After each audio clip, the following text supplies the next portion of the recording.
she's another one whose hometown I can never get straight, but one of the reasons that I can is because she reminds me so much of beautiful sisters at home in South Carolina. She looks just like one of them.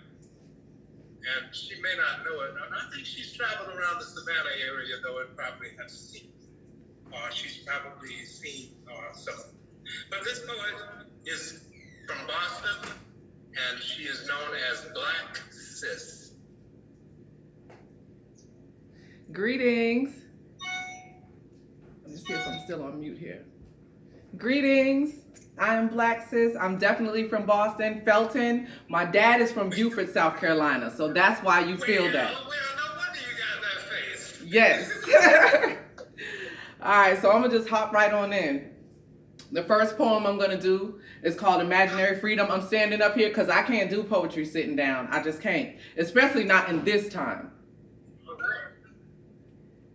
Our freedoms are imaginary, and our rights come secondary. And our fights get real scary. At night I dream brimstone. Sky is falling. Can't you hear the revolution calling?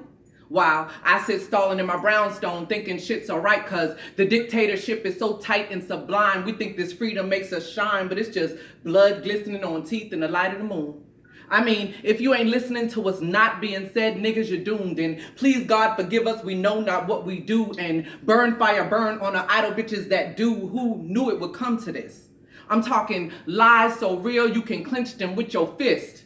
The rich stay rich and run our government. We paying them to keep our backs bent. We paying them and think our money's well spent. Between they taxes, they bills for natural factors and rent, they sip martinis and laugh while we sit like the olives on the bottom of their glass. Until at last, they expose our heads on sticks and devour the shit. We can't keep a dime in our pocket because every commercial and billboard sparks it. I call it wanty, but what we need to proceed and believe we're honest, dependable, trustworthy people. Seems they portrayed us as evil for so long, we believe them. But they wrong, and our buying power is strong, and they know we grow steady in all aspects, but respect is lacking. So we assume all black people are slacking in professionalism and customer service, but how? When for over 400 years we were the best servants and surrogate mothers to the oppressors' seeds.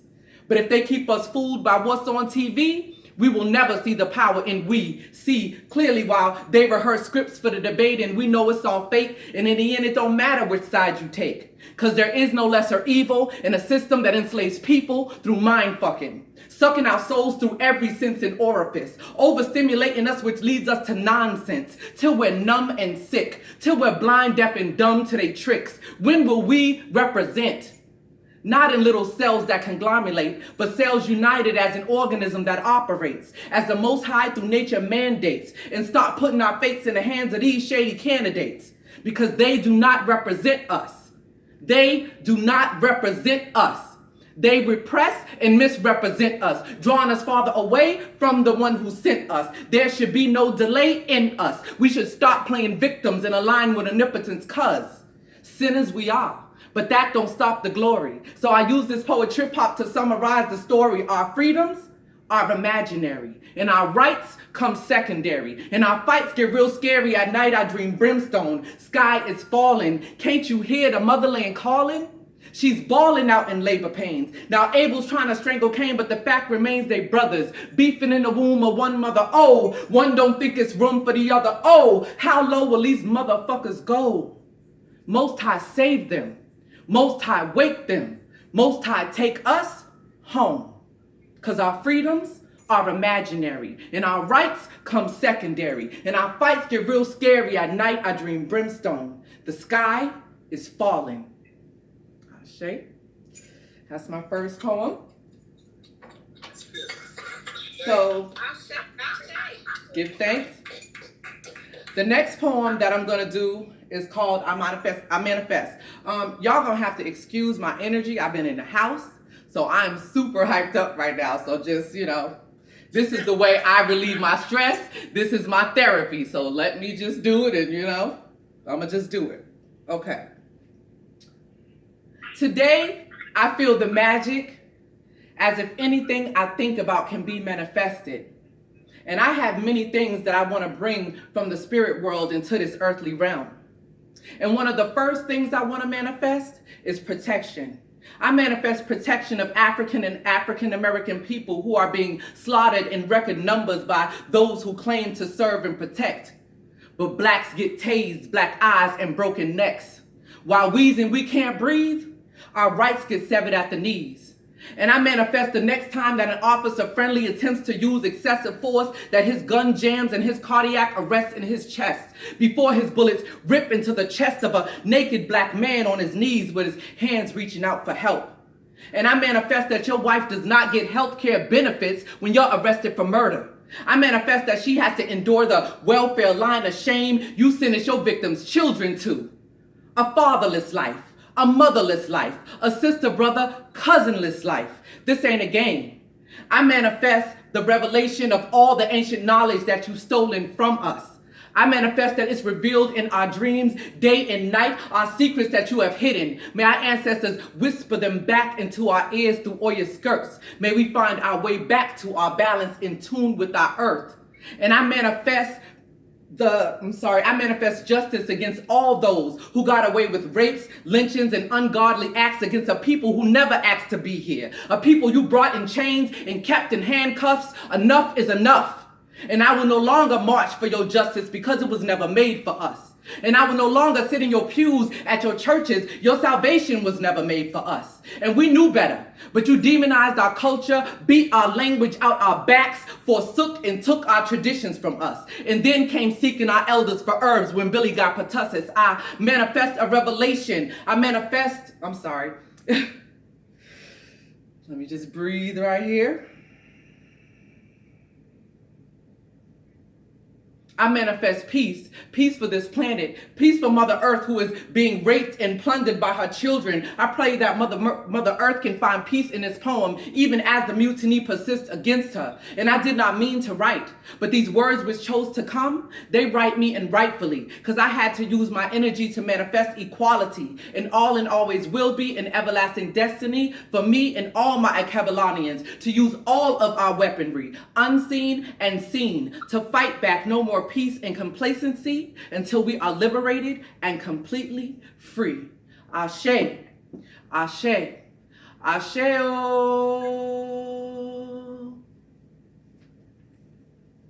All right, that's that one. All right, let me get some water. Okay, so the next piece I'm going to do is called I Am African. I am African. I was not born there.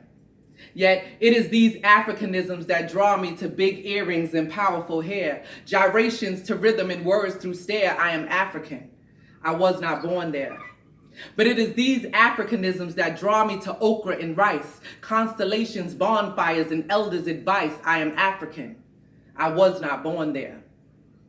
Yet Africa is the continental place of my soul's birth, because when I look at her, I see myself like a mirror, reflecting blinding light back to me, illuminating my need for solitude and astronomy, rivers and honey. She sings me songs I've never heard, yet I find myself humming her melody in dream state and dream awake. She is my mother, Africa is. Although I did not burst forth from her womb, I am hers and she is mine. Africa. I am African, a demonstration of the alchemy of origination. And it is these strands of her, wrapped in tight coils, coursing through capillaries that keep me in reverence of my ancestors and in gratitude of everything, She brings me to myself. When I am lost, I look to her for leverage and love. When I am longing and unsure, I imagine her shores and become sure, and I am sure. She is the magnet with the infinite pull strength that draws me towards my divinity and my destiny. Stop asking me if I'm African, because Africa is the matriarch of humanity, and Africa is born again and again through me. I am mitochondrial Eve, and I am African, longing to sit at the feet of my ancestors, awaiting instruction. My life is structured in a way that keeps me focused on Africa. I reach here colors and cloth and sounds and things I've never heard or seen. I am African. So what I wasn't born there? We tap the bottle before we crack the bottle. Pouring out a little liquor is libation. There are remnants of my birthplace in my salutations, in my walk. There are nuances of Bantu and Igbo in my talk. I am African. Nah, I wasn't born there. Nah, I wasn't born fair. I was born stolen goods, born in the hood, born to think me and Africa were no good, taken away. So now, I am African in a way that is new and bold, and I am bold in my diasporan brethren and sistren to think back, reach back, take back what is yours rightfully, righteously right with me, Africans. African is not a choice. It's a genetic story with a melanated origin. You are the beginning that has no end, so don't get it twisted when they ask you who you are again. Tell them, I am African. All right. Give thanks. All right, so I got one more poem. Thank you. Elementary school curriculum.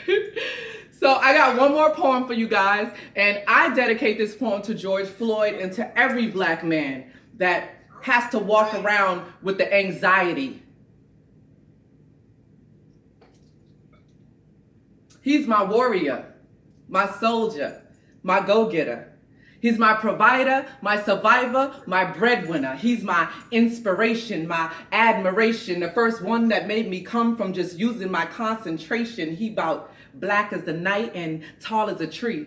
Literally and symbolically always protects his queen. His teeth are white like pearls. His eyes be fiery red, and he sets my soul free not only when we're in bed. He's the Son of God, encased in an earthly shell. And if I keep the faith of a seed, heaven infinitely we dwell. He's my back when I'm not strong. He's my bones when I get weak. He's that positive motivation that always keeps me on my feet. He's my love, my Love. And if you ask him who's his whiz, he'll definitely say it's me. See, he loves me perfectly through my imperfections, and he gently guides me and shows me how imperfections turn to blessings. I learned so many lessons from my love. He came into my world. It was like when John baptized Yeshua and the light descended like a dove. He enlightened my space. He cannot be erased. He will not be replaced. My search is over. I no longer look wondering who's the one. I found my Neo, my hero, and I can't wait to bear his son. And as we sit and reminisce, looking back down our path what the kids will be raising, they gonna know that they dad was half man and half amazing. Always kept my shit blazing. And I thank the Creator for allowing our paths to cross. And I give up my head roll willingly with no shame. He is the boss, and I do what that nigga say. Cause I know what he say is right. I ain't gotta worry about no dumb shit like him staying out all night. Cause best believe, rain, shine, sleet, or snow, he will be crossing that threshold and coming home. Cause he loves to feel me moan, and he loves the way I give him dome, and he has no reason to roam. See, we're whipped up on each other, and we never trip up on each other because we understand us. And our relationship is not about sex, it's all about our trust. I love him so freaking much because he sees every single thing that I try to hide, because he takes the time to look inside, and he don't have to try to please me. He just does what he wants reciprocated, and I do what I want reciprocated, and we both feel so appreciated. See, our lives are very simple yet spontaneously complex, but that's just because we be having this explosively mind-blowing sexy heat. Woo! He done tamed the lion, y'all. He got me purring like a kitten. I experienced him in his vision, so when he appears, I can't miss him. He's my love, my Love, and if you ask him who's his whiz, he'll definitely say, it's me.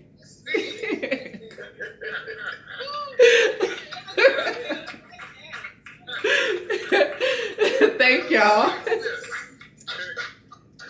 You have just experienced like this. Tell the world. Huh? I said, tell the world they've experienced like this. Y'all have experienced Black Sis. I'm a poet, I'm a yoga instructor, and I'm just a healer and lover of people and art. Arts. Give thanks. 8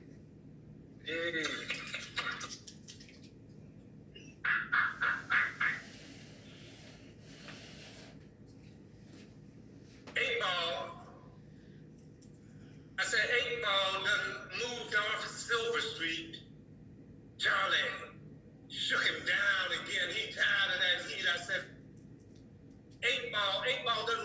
off Silver Street. Charlie shook him down again. He tired of that. He done upped his new rank to OG. Rising up the Crip Gang. OT. Bulldog jumped off the trap house porch, pushed Pookie to his last resort. I said, Bulldog. Bulldog jumped off the trap house porch, pushed Pookie to his last resort. And the dope boys caught red on Bluff Alley, spitting the dogma of a revolutionary. Pulled the Glock and ordered, freeze move, get in knees. Not your drawing class for bad youth. Not your senior citizens lunch. Cross the Southside Railroad track. Black men stand in line. Then broke back. But 8-Ball done moved off Silver Street. Charlie shook him down again. He tired of that. He done upped his new rank to OG. Rising up the Crip Gang. OT. No more Hood Street odds to be leveled up. Bossed up, baby. Hey!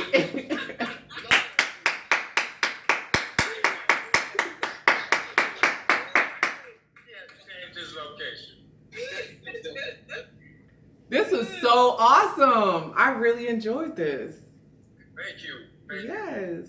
This one is called We Live with Risk. And, yeah, well, here it is. We live with risk. Every day lies dormant. Morning to noon, all too soon, till twilight fades to midnight. One fused into another, resolute and adamant about the cancellation of the weekend or the world's end. I had a little birdie, its name was Enza. I opened up the window and in flew Enza. Social beings muted, transformed into griots, tell stories of the way it was. Every day is Tuesday.